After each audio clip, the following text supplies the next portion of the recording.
I think the true spirit of atheism, well, for me, coming from a thick background to what I thought was correct, to what I thought was everything in the world, which was Islam, to being an atheist, it really has humbled me into thinking what you think doesn't always have to be true. What you think isn't necessarily the correct thing, and when you listen to somebody else's opinion and worldview, you really have to take that into consideration and analyze it and see if there is any merit to it, and then you decide whether you're going to take that belief upon yourself.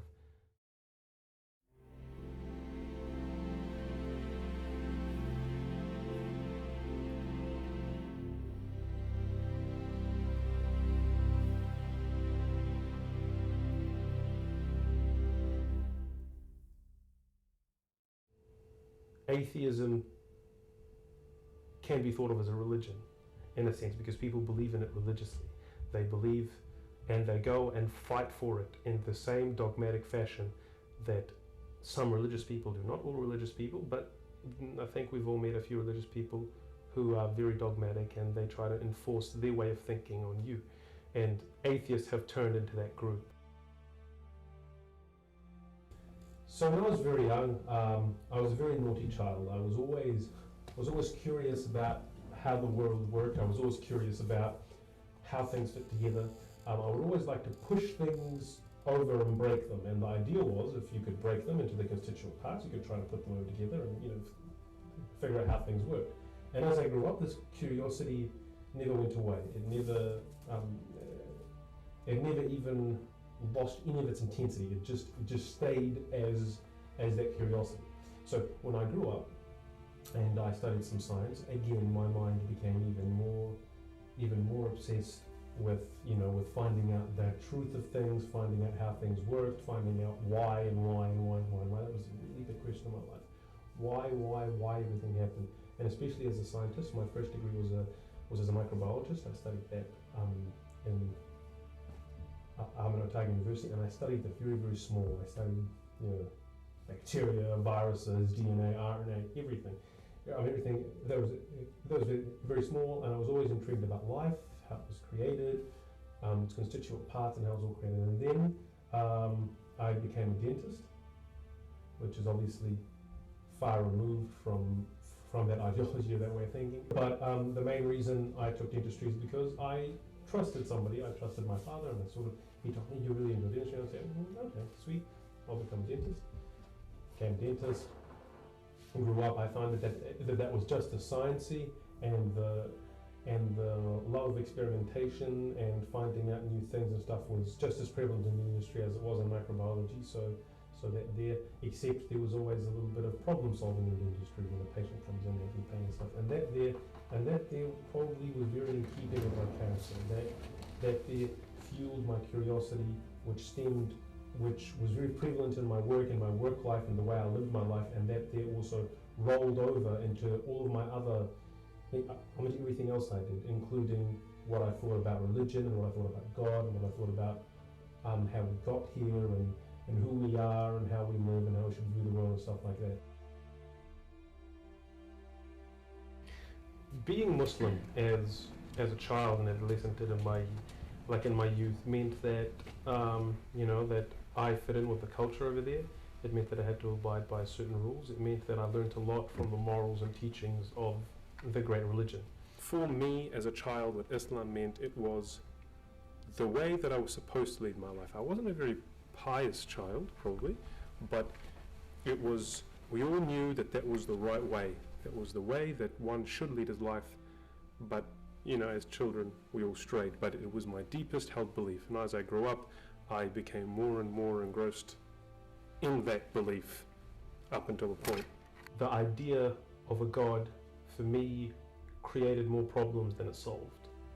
The idea that somebody created the world, which is the explanation that was offered by all religions, created more problems than it solved, because then who created God? And when you ask any religious person that question, the ultimate answer is always, no, don't ask that. You don't ask that question. That question is not for you to know. So basically they allowed you to use your mind and intelligence up to a point to question the origin of God, and then you weren't allowed to do it anymore, which sparked my thinking, well, no, having God create something only adds a piece to the puzzle that I do not know, so I think it is a lot easier and more rational to forego the whole concept in the first place, hence eliminating faith from my ideology completely. And I think that would have to be the moment. I think I came to that conclusion when I was probably 18 or 19. That is where I lost faith altogether. And I think life without faith, it doesn't have to be upsetting. It doesn't have to be, it doesn't have to make anybody seem any more down. God is not necessary for you to be moral. God is not necessary for you to be happy. There are a lot of people, it allows you to have an open mind. It allows you an intellectual freedom. You have 80 to 100 years to enjoy and live your life. There is no exam, there is no test, there isn't something after this. It doesn't cheapen it at all. It gives this life the absolute importance and absolute beauty that it really does deserve, rather than by cheapening it by saying, no, this is really a test and God's going to put you in heaven or hell or after. The fact that when you die, well, that is the nature of all things, and everything has a beginning, including the universe that we live in. And everything will have an end. And for you to just have been lucky enough to be created and to have existed in it is that pleasure that you have to have survived. So atheism in that way gave more meaning to my life. It was upgraded from being a simple test or a simple way of living. It didn't really matter what I did here, because I could always say I was sorry, repent, tell God I'm sorry, and it's all okay, because this world doesn't really matter. When you think about it from an atheist point of view, everything you say and do here does matter. Every person you screw over, every person you hurt, it really does matter, because this is it for you and them. So you have to make the most of the world that you live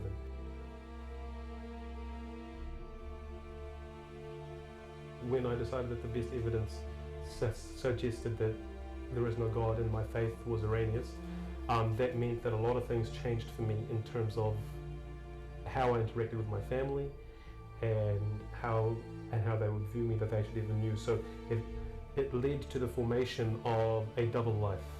One life where I was in New Zealand, where I am an atheist, where I do not believe in God, where I use my mind to determine my destiny and where I will move on to.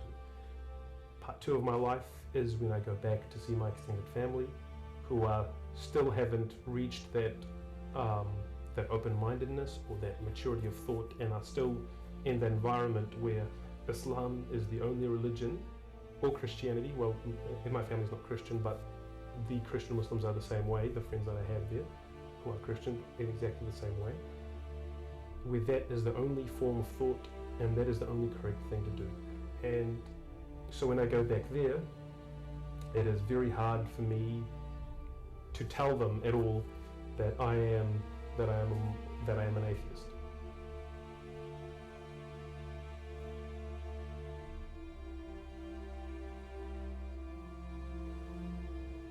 The punishment for apostasy in Islam is death. Now this ruling is I'm a subject to interpretation. If somebody apostates and remains silent about it and tells nobody and keeps it within their heart, then some people say, well, first of all, there's no way for you to tell, so you can't really punish them. And second of all, they're not doing anybody any harm, so just leave them alone. But some people say kill them.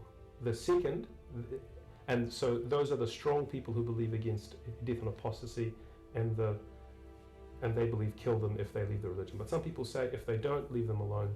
They're the weak ones, but they say if they are to speak out and say their opinion and say bad things about Islam, that is akin to selling state secrets, and those people should be put to death. Now, there are 2 sects in Islam. the Sunnis and the Shiites, and they both agree on this ruling. So this isn't something that is debated. This isn't something that is a matter of opinion. Well, I mean, it is a matter of opinion, but those are the two different opinions, and they all agree that if I was caught doing what I'm doing now, the crime officially in Islam is death. So the reason why I cannot tell my family is because the idea associated with apostasy is very repugnant to any Muslim who is strong of faith. And going back there and telling them, even if that crime was not there, the very least I could expect if they were to know my true religious faiths would be for them to be really upset with me, still maintain that I'm one of the family, just say, it's all right, he's been overseas, one day he'll come back over, try to convert me every time I went back, and failing that, they might distance themselves from me. The main reason why I wanted to